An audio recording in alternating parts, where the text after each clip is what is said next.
Hello, this is Josh from Kentucky, and you're listening to Scandal Water.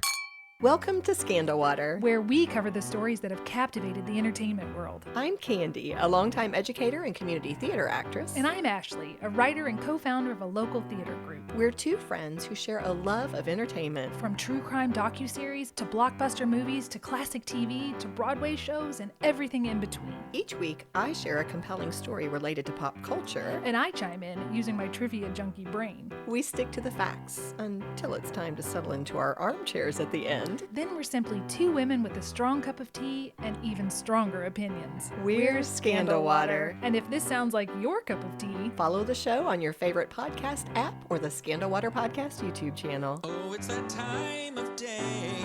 Tune in and hear what the ladies say. It's time to bend your ear when the silver screen appears. Stories about the stage and screen and everything in between. So come on and join the fun. The curtain opens in 3, 2, 1. Good morning, Ashley. good morning, Candy. And good morning, Pippa.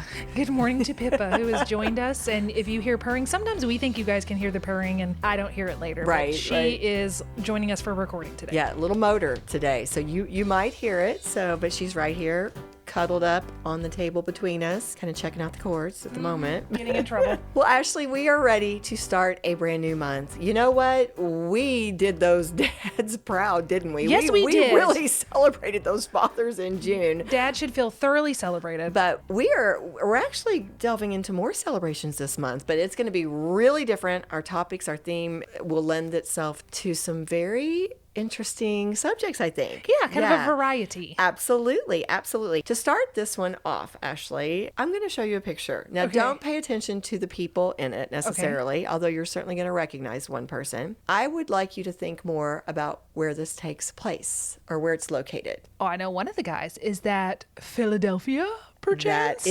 is.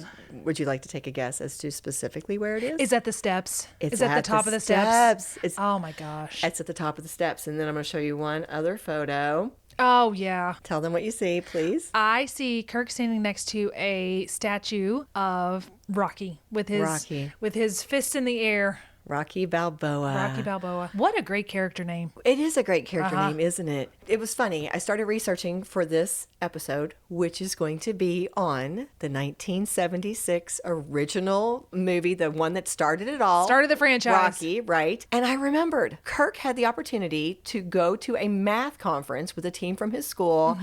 And what did they have to do? You got to go up the steps. You have to go to those steps. Yes. It is the thing you have to do if you go to that city. So those pictures, you see Kirk with his principal standing at the top of what is known as the Rocky Steps. What building is that? That is the Philadelphia Museum of Art. Oh, okay. Yep, that's what it's called. I looked it up. I thought, let me see what it says about this. So an NBC News article explained the steps in this way. In one of the movie's most famous scenes, Stallone's Balboa triumphantly runs up the 72 steps of the Philadelphia Museum of Art and hoists his arms into the air as he readies for his fight against the champion Apollo Creed, played by the late Carl Weathers. I looked it up. The Philadelphia Visitor Center website says that every year, tens of thousands of people make that same trek up those 72 Rocky Steps, making it one of the world's most famous movie locations. That is amazing. I love it. I love it. Now, that statue, for a while, it was at the top of the steps, but for quite some time, it's actually been more towards the bottom of the steps. Here's what I found out when I looked on that same website. Quote, the Rocky statue is a larger-than-life bronze sculpture immortalizing the fictional character who has become the city's unofficial underdog mascot, the inspirational tale of a boxer, Rocky Balboa. Originally created for the movie Rocky III in 1982, this statue has become one of Philadelphia's most famous pieces of public art. In fact, according to a museum curator at that site, the Rocky statue is the most visited and photographed public artwork in Philadelphia, attracting nearly as many annual visitors as the Statue of Liberty. Wow. Wow. Yes, absolutely. So right now, because we are celebrating the 50th anniversary of this movie, they've got a special exhibit going on. They've taken that statue. It's part of that exhibit. So Sylvester Stallone, they have different versions of this. He's loaned out his statue, which now sits, for right now, it's been there for a while, at the top of those Rocky steps. Aww. So that people who climb to the top can take their picture With and Rocky. celebrate with Rocky at the top. And of course, they're going to eventually, get those statues traded back where they're supposed to be. But one last little point to kind of wrap this up, in case you're wondering, the exhibit is entitled Rising Up, Rocky and the Making of Monuments. And again, the reason for all of this is because this is the 50th anniversary. And in fact, that's the reason why Ashley and I have chosen to do this episode. Plus, when I rewatched the film, I didn't realize that it was set during the bicentennial, Yes. And I said, this needs to be the first one we do in July because we will have just celebrated the 250th. Isn't that of crazy America. to think? Yes, they're celebrating The 200th. the 200th. And When now Rocky here came we out, are. and here we are at 250. It's crazy. Yeah. Yes. Well, you said the word franchise, and that was the perfect word, because in terms of sequels, I looked it up. There have been 8. 5 more movies followed the original Rocky, and then they've had 3 films in the Creed spin-off series. I think that's cool. Apollo Creed was another fantastic character name. Yeah, absolutely. Absolutely. So give me your background with the movie. We're talking about the original, Rocky 1. With the original. So I had never seen them. And then Brian said, well, we've got to fix that. So we had a little spate of time where we watched, although he showed me Rocky 2 first. So I'm not sure why we did that one first, but I did really, really like that one. Then we went back and did Rocky 1. So I have seen all the way through. I haven't seen the Creed spinoffs, but I've seen, it may have been when the most recent Rocky came out, like back in the day. And he said, well, we're going to go back and watch all of these. I enjoyed them. I really enjoyed Rocky 1 and 2. Nice. I like those a lot. And you said you did a rewatch, right? I did. A recent. We both rewatched it 2 days ago. Awesome. Well, I started researching for this episode and quickly realized I've never seen the movie. Yeah. Had never seen it. And so because it's been, we've both been so busy, I was afraid I was going to actually record this episode without having seen it. But you guys, I got it in this morning. She went the distance. She did it this morning. I made it. So You are super fresh. yes, absolutely. Now I did get a little sleepy because it was really early, but I got it. I got it. Let's go ahead and talk about the movie. Rocky is PG rated, written by Sylvester Stallone. We know he acted in it, but it was also written by him, and it was directed by John G. Avildsen. Here's a summary from IMDb. Rocky Balboa is a struggling boxer trying to make the big time, working as a debt collector for a pittance. When heavyweight champion Apollo Creed visits Philadelphia, his managers want to set up an exhibition match between Creed and a struggling boxer, touting the fight as a chance for a nobody to become a somebody. The match is supposed to be easily won by Creed, but someone forgot to tell Rocky, who sees this has his only shot at the big time. Right. In the ring, he said he doesn't know this is a show. He thinks this is a real fight. Yeah, you could tell that one fella, he was on it because he was watching the news Brian coverage said at one that point. was like his manager or something like think it that. probably was. And he said he's paying attention. He Creed is. doesn't think this is any big deal, but the manager was watching and going, wait a minute, this Yeah, guy. he was like, come see this. Come Yeah. look at this. Yeah. This fella's got some moves. Uh-huh. But of course, it was important to the story that Creed had that arrogance, right? Yeah, That but I didn't think he was unlikable. I just think no. he was on top, and he had always been on top. I don't feel that he was the real antagonist of the movie. Oh, no, I think I that agree. Paulie was the real antagonist. Okay, so the summary is a little misleading because they're saying it as if it was always supposed to be that kind of a fight, Right, And and it it wasn't. wasn't. Yeah. his person that he was supposed to fight was sick or came down with I something. think it was a sickness. Yeah. Yeah, so Creed had the idea to spin it when they couldn't find anybody else to fight him and said, okay, well... Yeah, he it's wanted an equal. He wanted, Yes. some worthy opponent Yeah. who had the same kind of boxing background he did to fight him. When they couldn't, go ahead and explain the premise. He went into the PR mode and he said, okay, well, we're celebrating America's 200th birthday. I thought this was a little odd too. The January 1st is what they said was the biggest Yeah. day. And I thought, well, that would be July 4th, guys. But okay, it's Whatever. It's the start of the new year. I'll give it to you. Right. And he just said, well, let's make it this nobody into somebody. Right. We'll do it that way. Yeah. Yeah. So as you said, that the fact that this was the bicentennial year was a really important part of the story. Absolutely. So how it was written, there's a lot lot that could be said about how it was written. I did not realize that whole backstory. Did you, about how Sylvester Stallone created this and got his project to fruition? I read about it a long time ago. I read an AARP magazine interview with him, but it's been several months, so I don't remember The details. The full details. I do remember that he said he had a very difficult childhood. His mother was not kind to him. And when we were rewatching it, we thought this probably informed a lot of what he was doing. Right. But I'm going to give him super props because looking at it from a writing standpoint, he set up Rocky Balboa. He could have been an unlikable person because he's a bum, he's a loser, which is what everybody tells him. And we now know is what Sylvester was told for his life. But he let us know that Rocky had a heart almost immediately. He goes to the pet shop. He's adopted turtles. He plays with the puppies. He tells the girl walking home, straighten up your life. Don't be like me. He's got all of this, so many redeeming qualities before he even gets to the fight. So you are rooting for him the whole time. You are. And I think what you said is so important. And I picked up on that too. If it were not for the heart, if it were not for him being so likable, I don't think this movie would work at all. No. And one thing Brian said while we were watching it, he said, okay, so he's written this, but there's not a lot of dialogue going on yet. I said, well, dialogue is part of it, but Sylvester is also having to write. Rocky walks into the pet store. He looks at Adrian. He's still having to describe what the scenes are. So interesting because my brain is going so many places. I have 3 different thoughts that are going through my mind right now. Let me see if I can kind of pull some of this together. First of all, what we said about Sylvester, it's so significant to me that his real life story mirrors what his movie reflects.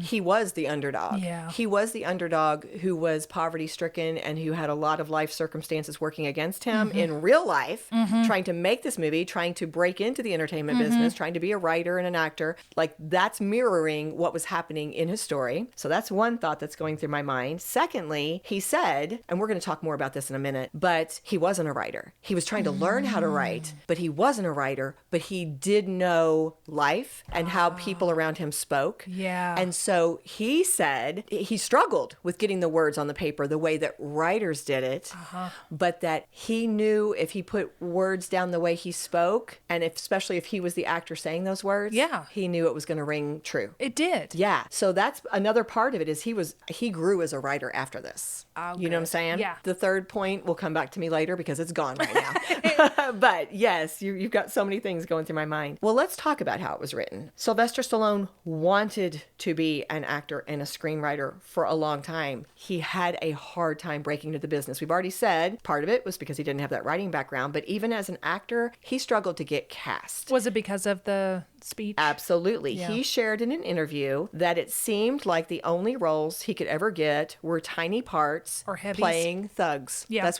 the term he used. And he thought it was because when he was born, an accident with a forceps had caused permanent nerve damage on the left side of his face. And he said that was the reason why he's always spoken slowly. He's got a slight lisp. He called it, this is his wording, he said he had kind of a permanent snarl. And so he felt like those things really worked against him as he was trying to break into the business.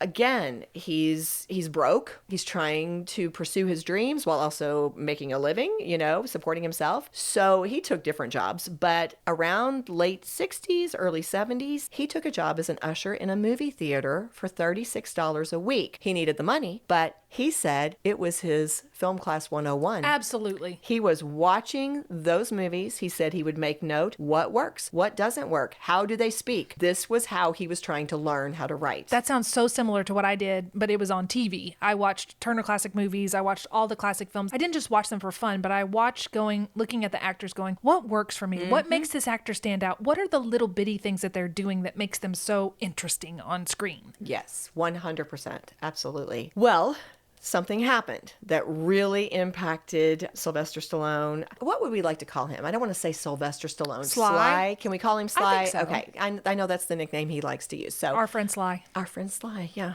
First name basis here.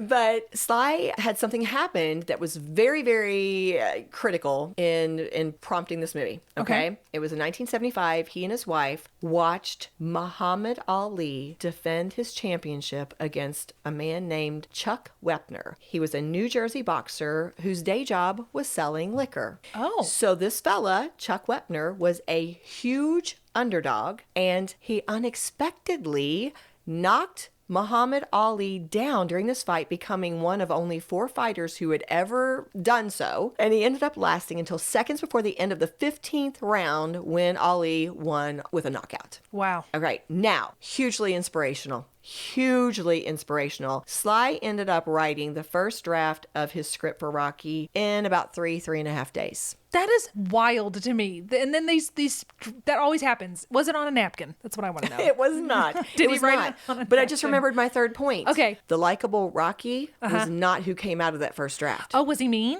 He was a very different character. So here's a little, I bet one of my sources, one of several, was an AARP article, an interview he gave for that. I have a little excerpt I'm going to read. I bet it's the same one. That's what I was going to say. I bet it's the same one. But here's a little excerpt from what Sly shared in that. Not many people know this, and I didn't think about it for many, many years. But in the first draft of Rocky, he was not a nice character. He wasn't even a boxer. He was just a thug. And at that time, my wife, who was typing the script on this crappy typewriter, said, I hate this character.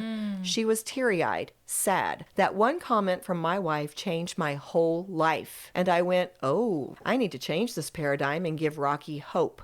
Like he still has one foot in the game, maybe as a sparring partner. That opened up that gigantic world of all these other characters in the fight world. So when people say, you wrote the screenplay in 3 days, I say, I wrote a spine. And then it just continued to branch out into something better, more empathetic. No, the original was rough. Okay. All right. Well, good for him for saying that and admitting that. I love it. And and it speaks to, we've said this so many times because, we tend to talk about the writing aspect. And, that's the thing. Writers, you create, but nobody has perfection your first go time, around. no. And things, you flesh it out and you change and it evolves. And so, yes, I loved when he shared that. He actually ended up writing something like 15 drafts. Wow. And he was thrilled when United Artists wanted to buy the script. But they wanted a big name star to play the lead. And Sly refused to sell unless he could star in it. Good for him. Yeah. That is a risk. It is a risk. It's a huge risk because let's pin this down even more. We said he was broke. He was beyond broke. He was struggling. The money had been tight for him and his family for quite some time. But at this particular moment, they were expecting their first son. Oh. Yeah, it was, this was the stakes are very high. Yes, exactly. So here is a brief clip. I think it's actually maybe a minute and a half or so, but it's from the Graham Norton show where Sly speaks about this very point. The story about you not giving them the script without agreeing to you starring in it, that is true. Oh, yeah, definitely. It was just one of those crossroads situations that every artist faces early on. Go left, go right, and if you make the wrong decision, you sometimes regret it forever. And I just knew I wasn't a very good student, but I decided I always, understood dialogue, whatever, so I wrote something that I know I could do, that I could feel good with, and that could show everything that is possible in my repertoire. They said, well, yeah, it's great, but let's have Brian O'Neill do it, or let's have Burt Reynolds do it, or Robert Redford do it. So they were bringing up all these bankable names, and I said, no, I don't think so. And at that time, I was down there. I had to sell my dog. We didn't have enough food to feed. I said, one of us doesn't eat. It's either you, my wife, or the dog. One of us. Was it? So it was one of those things where you really roll the dice, and it paid off. But it was a big long shot. Because you talk about selling your dog. We've got I don't know why. Oh, my dog. We've got a picture Do you of. really? My we dog? do have a picture of the dog. Is that the dog? That's it. You can see why I couldn't feed him. Yeah, It's a buffalo. It's a bull mastiff. Bull mastiff. Yeah, that's a dog. I don't know why. Even when I was totally broke, I always wanted to have an animal with me. And I mean, literally, I was, as an usher, making $36 a week. That was it, And so I'm buying this dog. That meant I don't eat. You see that? Maybe, or you eat the dog. It's one of the things. But the story has a happy ending. It does. It does. So finally, I get the job. I go back to the fellow I sold it to, who now won't give it back.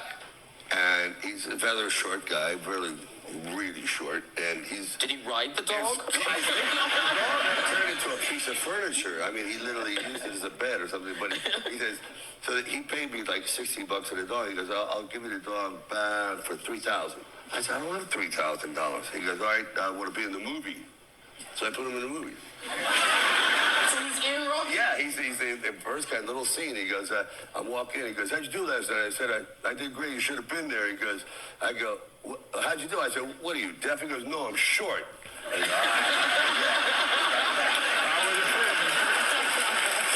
As soon as he said that, he was like, he was really short. I was like, was he the short guy in the movie? He was. He said he got in my movie, but I made him say that line. Yes, that's funny. Was that his dog? That then? was his dog in the movie. In the movie, that was Isn't his own dog. That was so precious. Do you not love that? I love all I of thought that was the best story. And you know what? Robert Redford, Ryan O'Neal, Burt Reynolds could not have played that. Nope. Because they were stars. And you Right. would expect the star to win. We needed to not know what was going to happen to Rocky. Yes, that needed I to be agree part with of it. you. It had to be a literal underdog that you did not know what's going to happen to him. Yes, Oh, I love it. I love all of I agree with you 100%. Well, according to that AARP interview, the offers United Artists threw on the table went as high as $350,000. And think about it. You're broke. You're Yeah. selling your dog. You have Yeah. a baby coming. He stood firm. And they ended up making a deal. They cast him as Rocky, but the deal was he would get an initial fee of $35,000 for the script plus 10% of the film's net profits. That is so smart.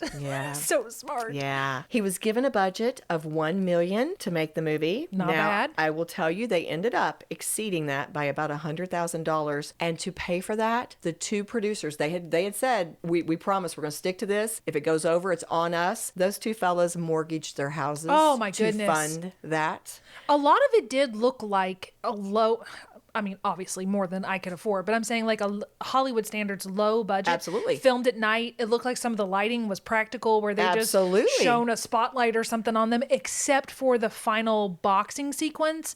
I feel like it's something that anybody could have done. Well, we're going to talk more about that. You are absolutely right that they took advantage of, let's just go out in the city and we're just going to film. We're just going to like try. And there wasn't a lot of cast in this, except again for that True. very last fight scene. There was only a few people in it. He was out in front of buildings. There was small groups of people. It seemed very doable. Absolutely. Up until the fight. And then that movie made on slightly more than $1 million, ended up grossing more than $225 million. So you know what? It I think he turned did out okay. for those three fellas. I think it did. Yes, it did. All right. Well, we're going to talk about the cast before we go to break. We've already obviously said quite a bit about Sylvester Stallone. So, you know what? Let's add one little thing. I looked it up. I was curious. How old was he when he was filming this? He was 29 during filming, 30 when the movie was released. I was going All to guess right around 30. Yeah.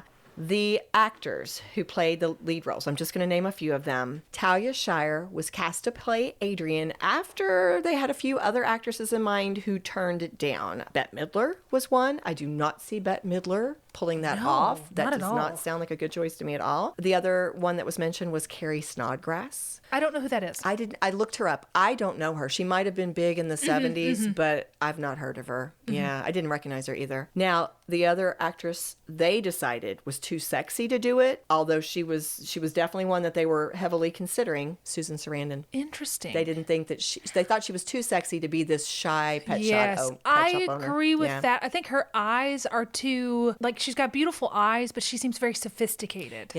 Yeah, she's got a kind of a classic look. Yeah. A fun trivia note is that Talia is sister to Francis Ford Coppola. Did you know that? I thought that she in The Godfather as well. She was. Okay. Yeah. I thought I remembered them having that relationship. Yeah. Some kind of relation. Right. And you know what? They get along really well. She loves and respects him and his work, but she did try to stay out of his shadow. That's why she purposely used her married name when she would audition, trying, not to just kind of, bank on that Coppola name, right? When she auditioned for Rocky, she did already have 2 of those Godfather movies under her belt, but she came in, she was gunning for this, right? She won Sylvester Stallone and the team over by trying to dress like her character. Yeah. She already came in with a strong sense of who Adrian was, they said, and so she even kind of playfully punched at Sly, and so they decided this is it. This is our girl. This is our girl. Yeah. Both she and Sylvester have commented in interviews about how very important the relationship between Rocky and Adrian is to that movie. It's essential. I think it's the core of the movie. Yeah, and I agree with you, but it's nice that they both separately in different interviews would say, sure, this is a boxing movie. Yes, this is an underdog story, but this is also a love story. Yes. Yeah, Yes. do not overlook that. And with that in mind, here's another short clip where Sylvester shares something about a scene that he thought was particularly meaningful. And I said, no, we got to do this love scene. I said, no, can we just work our way around it? I said, no, it's really important. Adrian's, and I had been wondering how am I going to do this? Because first of all, she has the flu, and I know I have to kiss her, but I have to work the next day because this film was done in 28 days. So there's no chance for sickness. Sickness didn't count. But I'm looking at her, and she's all glassy-eyed and gorgeous there. But I know it's going to be murderous. Anyway, action. I start going over there, and I'm saying, okay, let me try to kiss her and support her without trying to fall, because I have to go along the wall. My leg is buckling, and I know that I have to kiss her. So, okay, fine. Action. And when I took her glasses off, it was unbelievable. I mean, I actually forgot that she was a walking influenza. I didn't care about that would be in my deathbed the next day. I just felt that this was really something magical. And I've watched that scene a million times, and I don't think any actress in the world ever played that moment better in history of a true awakening of her femininity. It was unbelievable. And even though I did get the flu, I got wiser. I saw perfection that day. Wasn't that a lovely tribute to her? It really was. When we rewatched it, we both remarked on what a fantastic job she was doing. Yes. Looking nervous, but also looking like I am making the choice that I do care about him. And it was with her eyes and the way she was looking, and just, he's right. That was so well played. Absolutely. That was not an easy role. Yeah, she was good. She was good. Well, let's move on to another actor, Burgess Meredith. Burgess. Cranky old Burgess.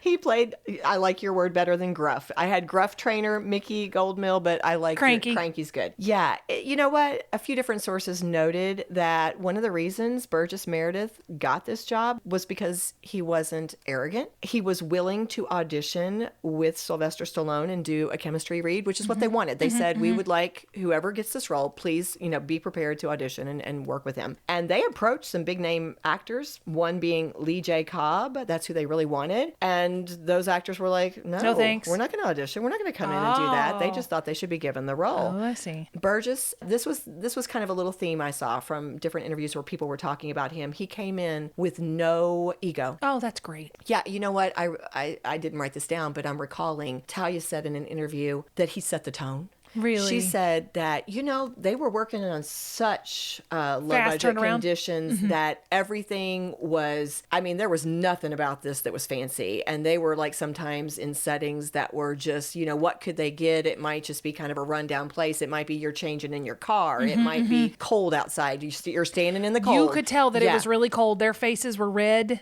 It looked like this is freezing. It was one thing after another. And she said, here he is, pretty much the biggest name star out there, and he would always be like, isn't this fun? Look at what we're getting to do. Like, and he was just everything. He was just game for everything. Aww. And she said he was so professional. They were all so excited to work with him, and he set the tone. Oh, and he was very much the opposite of his character. Absolutely. Absolutely. Well, one other thing that helped him to land the role, I found this little quote from a producer speaking about him. When Burgess Meredith came in to audition for Mickey, we auditioned that first scene where Rocky complains about losing his locker. We tried it a couple of times, and then I said, let's just improvise it and put the script down. So he and Sylvester went through the scene again, and when Rocky is supposed to turn and walk away, Burgess said, Rock, you ever think about retiring? Sylvester never wrote that. Oh. But that's exactly what that guy would have said. Yeah, it was. Yeah, so he just nailed it. That's great. Yeah. Burt Young, your favorite character. Oh, is that Paulie. his name? Paulie. Yes, he played Paulie. Yeah. Paulie drove me nuts. Oh, he was so obnoxious. He was the antagonist of the film. He was. I agree with you. But he was the only one who didn't have to audition. Really? The producers had worked with him before, and he said in different interviews that they just gave him the job. Wow. They knew they wanted him. They knew he could do it. And I guess it would be hard to be that unlikable, to say, hey, here's a horribly unlikable person. Nobody is going to come out of this movie. He has, to me, I don't see that he has a redemption. I don't either. At any point in this film. Right. And he's in the rest of the films, and Brian and I were like, why? I mean, obviously it's her brother, but does he ever get better? It's interesting because I did not write this down, but I think he either was nominated for or won Best Supporting Actor. Wow. Well, he did a fantastic job acting. Carl Weathers. Oh, he was so good, wasn't He he? was adorable. I did not know his background. He was on Arrested Development later in life. Oh, okay. Well, he was a famous and successful football star who played at San Diego State and then with the Oakland Raiders before retiring from the sport in 1974 to pursue acting. Sylvester Stallone said in one of his interviews that Carl was still playing for the Raiders when he auditioned. That's really cool. Right. Back in 2015, Carl told a funny story about the moment that he thinks he won the role. This is a quote from his interview with Hollywood Reporter. There was nobody to read with, and they said, "You're going to read with the writer," which, of course, we know is Stallone, right? He goes on to say, "We read through the scene, and at the end of it, I didn't feel like it had really sailed, that the scene had sailed. And they were quiet, and there was this moment of awkwardness, I felt anyway. So I just blurted out, I could do a lot better if you got me a real actor to work with." Weathers added, "I just insulted the star of the movie without really knowing it and not intending to. Sometimes the mistakes are the ones that get you the gig." So he thought that was funny? Sylvester Stallone talked about this as well. His version gave a little more detail. He said that Carl Weathers came in and he said they gave him the sides and he said, "Give me about 10 minutes. I want to go kind of get myself prepared." And Sylvester said he came back with his shirt off and he said he was ripped, and he was like, "Oh, okay." And then they're doing this little scene together. And he said it was when he gave that insult that he was like, "This is the guy," because he said this trash is talking. Yeah. He's got the confidence. He's got the physique. Yeah. He's got that kind of arrogance. Bravado. This is Apollo Creed. Yeah, it is. Yeah, absolutely. So, and in fact, you know what? A different interview, I have it in my notes. When he was talking to Jimmy Fallon one day, Sly said, "The role of Apollo required incredible athleticism, brains, spirit, talent, and speed." And he went on to say to Jimmy, and Carl had it all. He did. I mean, he had it all. He did. Yeah. He came out in that patriotic getup, and he did not make it look ridiculous at all. It looked amazing on him. Yeah, it did. It did. Well, on that note, let's take a break. And when we come back, we'll share some interesting behind the scenes stories from filming.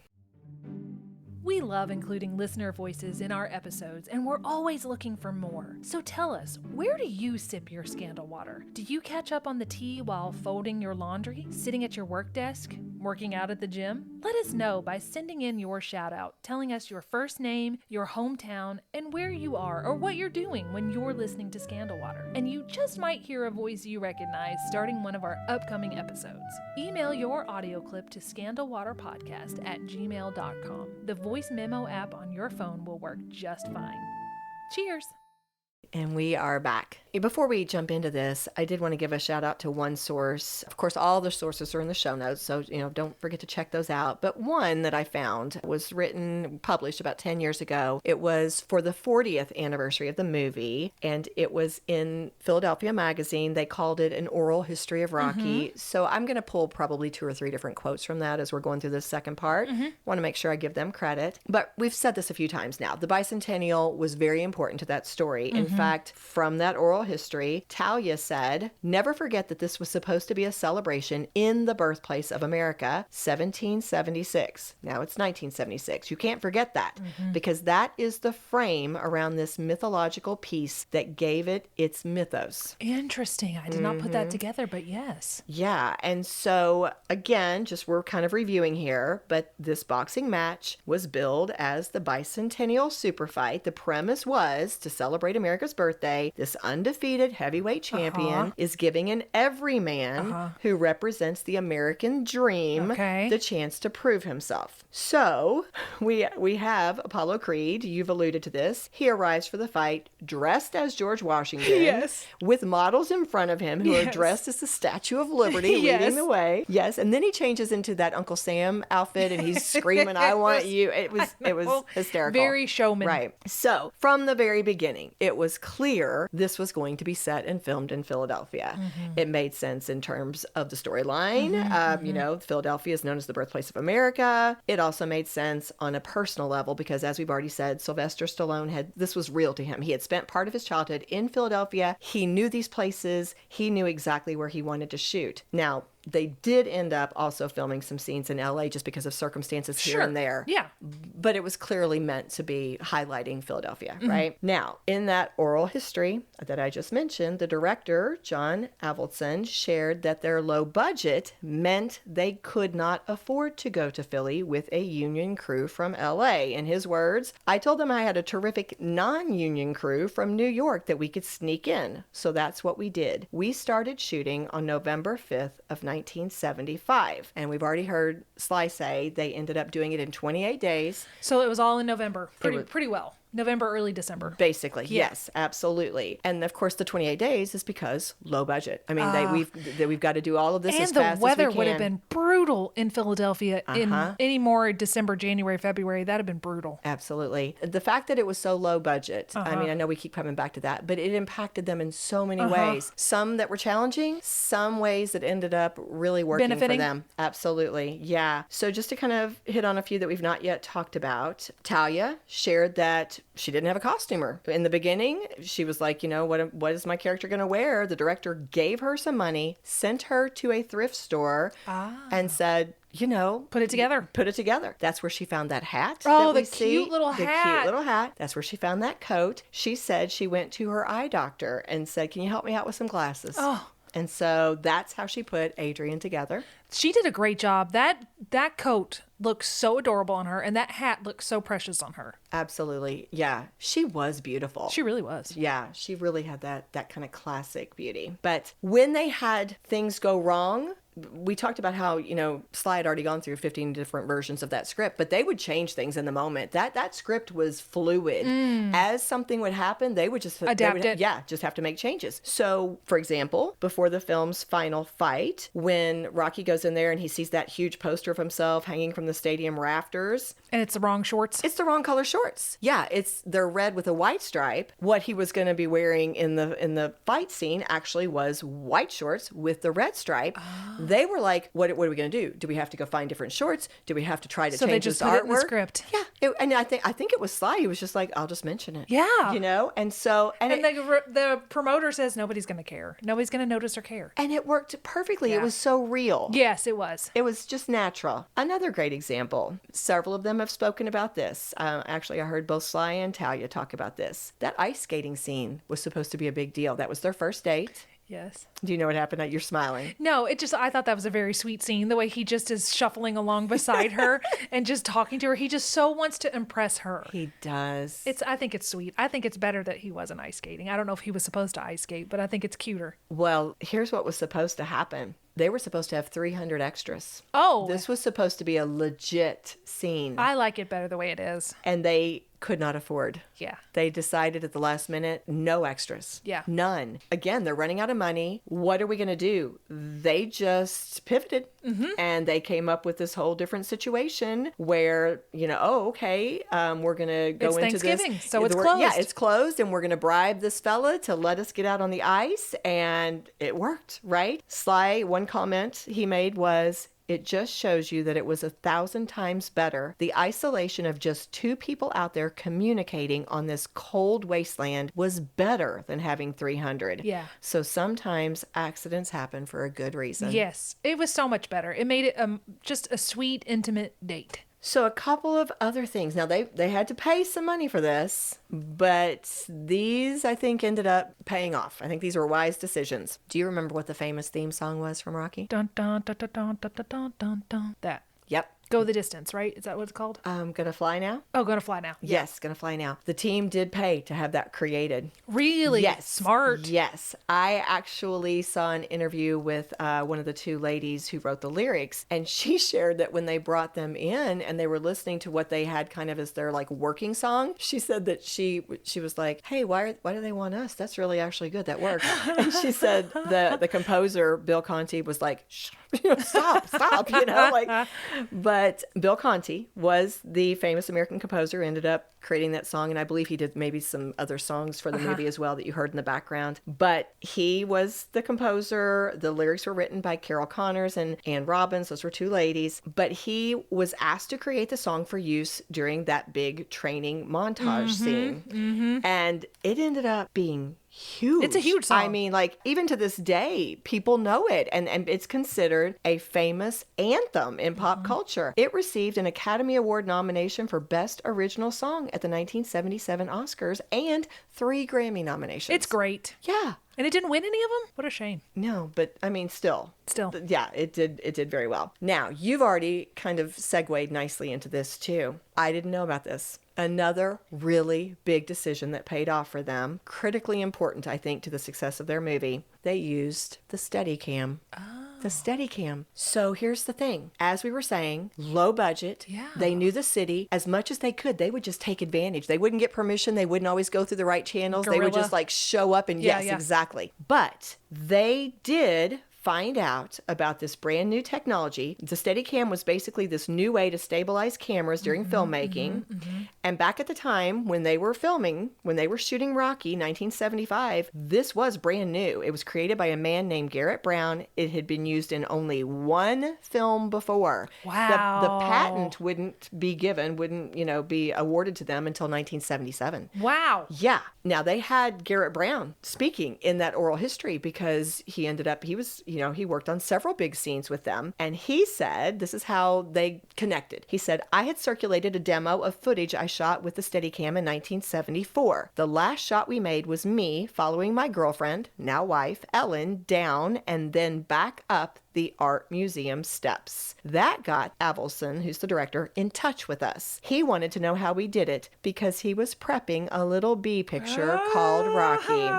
Yeah. They ended up using that Steadicam to shoot not only the famous training montage that ends with, Rocky up there at the top of those steps, but other big training and fight scenes as well. When you were talking about how great the fight scene looks at the end, I think they were using it through there. Interesting. Okay. Yeah. So the cast and crew all gave a lot of credit to Garrett Brown and his Steadicam for having a huge impact on the movie. In fact, the director said, quote, the contribution that Garrett's Steadicam made to the movie is immeasurable. Wow. Yeah. Just think of all the elements that came together just to Isn't make it? this phenomenal film. It's incredible. But now again, just to kind of finish that thought, several sources also pointed out, you know what? Rocky's success probably ended up doing a whole lot for that Steadicam as well. Yeah. You know what I'm saying? Like Yeah. it was just this Other directors promo went, I for want to do this too. 100%. And then all of a sudden you've got it being used in The Steadicams Shining. everywhere. Yeah. And then different versions came out. I mean, this inventor did really well with this, and filmmaking is different because of it. That's amazing. Yeah. Well, to kind of bring this to a close, speaking of success, Rocky was a huge one. According to Wikipedia, it was the highest grossing film released in 1976 in the United States and Canada, and the second highest grossing film of 1977 behind Star Wars. So it must have carried over. It was released in November. Okay. The movie that was made for a little over $1 million ended up bringing $225 million at the box office. We've already said that. It was also a critical success. It received 10 Academy Award nominations and won 3, including Best Picture, Best Director, and Best Film Editing. In 2006, the Library of Congress selected Rocky for preservation in the U.S. National Film Registry for being culturally, historically, or aesthetically significant. And of course, here we are now, 50 years later, celebrating this film with, they're putting out merch. They've got special showings of the film that are, I think generally most of that's going to happen in November. Sure, yeah. In different theaters. I also saw, now I did not do a deep dive, but they have a new drama called I Play Rocky that tells the story of how Sylvester Stallone fought to get Rocky made, and that is set to be released in November. I think they're kind of previewing it and some of those So it's special a movie? showing. Yes, and they've got a fella who Interesting. looks just like Sly playing I wonder him. if it's his relation or something. I didn't look it up. Huh. I didn't find that. Okay. But I thought, well, isn't that cool? That is very cool. Yeah. May have to check that out. Armchair psychologist. Well, that brings us to the armchair, Ashley. Of course, if you just have any general thoughts that you'd like to share, please do. But I thought I would throw this at you. I found a Screen Rant article written by Niall Gray and Sean Lalos where they offered this opinion. thought I would read it to you and then see what you thought. They said, Rocky's central theme is overcoming adversity and the expectations of others. Despite being written off by Apollo Creed, Rocky rises to the challenge, displaying his ability to endure an overwhelming amount of punishment. Rocky isn't overcoming the odds, he's overcoming his background and the societal factors holding him down. Part of what makes Rocky Balboa a boxing miracle is his lack of any education or other significant opportunities. In fact, Rocky's shot at Apollo Creed's title is the biggest opportunity he's ever been afforded in his life, and he attempts to seize it, throwing himself into his training in hopes of overcoming his circumstances. The journey this takes Rocky on is one of self-discovery. It gives him the confidence to fall in love with Adrian. He realizes all that is required to overcome a situation is the willingness to try. Rocky's real meaning lies in that, and the persistent theme of self-improvement through hard work is a big part of what uplifts the movie. What is your thought? I think yes, I like a lot of, I agree with a lot of what they're saying. I think something else in it, I don't know how to segue this, but something else that stood out to me is where he says to Adrian, you know how I said none of that stuff bothered me? Mm-hmm. It did. Mm-hmm. And he tells her that he's scared. He doesn't even think that he will win, nor do I think that of course he would want to win, but he doesn't think that that's practical. All he wants to do is make it to the end. He says, I just want to be standing when that final bell rings. Mm-hmm. So I think that is sort of the metaphor for his own life. I just want to make it. I want to get out of being this loser. I don't necessarily want to say I'm a winner yet, but I want to stop being a loser. I'm still standing. I'm still at the end. Mm-hmm. And he's just kind of precious. He is. You said earlier, despite a lot of factors that should make him very unlikable, you find him so likable. He's got so much heart. No, I agree with you. In fact, that's something that hit me as well. Sylvester, if I recall correctly, one of his favorite scenes was where they're in the bedroom and he's just sitting there really worrying, thinking this through. And then Adrian asks him what's wrong. And he kind of does that little speech. And it's exactly what you were saying. He's like, I don't expect to win. Mm-hmm. I just want to behave with dignity. Mm-hmm. I just want to make sure that I did my best and I kind of held, I made myself proud, He doesn't even accept the fight from Apollo at first. He says, no, thank you, sir. I don't want to be humiliated, because he knows he's going to get his face punched in. Mm-hmm. He knows that he's not going to win this, and he doesn't want to be humiliated. Mm-hmm. But I think it is a big theme, because I see it with Adrian too. Mm-hmm. Both of them. Self-discovery and self-worth. Both of them growing, because the way she let her brother treat her that way. And then she stood up to him. Yes. So satisfying. I loved it when he walked in there after the big fight and she says, do you want a roommate? He says, absolutely. I also liked what he said about the gaps, where he said, he said, I really like this girl and we fill in each other's gaps. And he says, what do you mean? Well, I've got gaps and she's got gaps, and together we just kind of fill them in for each other. And I love how much he just loved her. I do too. But that circles right back to what we were saying. They helped each other understand how valuable and worthy they were. Mm-hmm. It's like it wasn't just a love story. It was definitely, but it was also how they helped each other to grow and to just realize that they had so much more to give than they knew, And I also loved at the end, he didn't care if he'd won or not. He just wanted her. He didn't care. He didn't care. He'd already won. Yep. He was still standing. Won. Yes. And that's what they end on, is I love you. Yeah. It's beautiful. Well, that's how we should end as well. Yes. How about a big cheers to Sylvester Stallone? Yes. I hope you hear this one day. Cheers to you. Cheers. If you love what we do, please rate and review our show or become a supporter through Buy Me a Coffee or Patreon. Whether a single gift or recurring monthly donation, your support is what allows us to keep the tea brewing. Subscribe on your favorite podcast app or the Scandal Water Podcast YouTube channel, and follow us on Facebook, Instagram, and TikTok. Show notes are available at our website, scandalwaterpodcast.com, where you can also access the merch store and more. This episode was executive produced by Candy Thomas, that's me, and Ashley Raymer Brown, that's me.